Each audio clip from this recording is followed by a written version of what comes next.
3D printers are great. You might have seen them in your workplace, school, university, or even in your own home. These amazing machines build up layers of material, which is known as additive manufacturing. They can make almost anything locally for hobbyists, organisations and industries, anywhere in the world. Brilliant! With manufacturers largely working alone, distributing manufacturing is very challenging. But what if individual printers were brought together to form a nationwide manufacturing network? We'd be able to act quickly to solve challenges such as rapid and overwhelming changes to demand.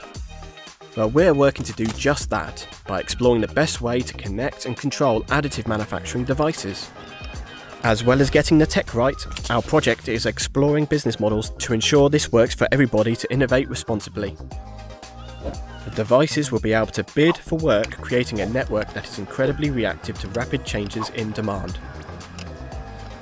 In fact, anyone with an additive manufacturing machine would be able to plug into the system and help meet UK manufacturing demand. How about that for innovation?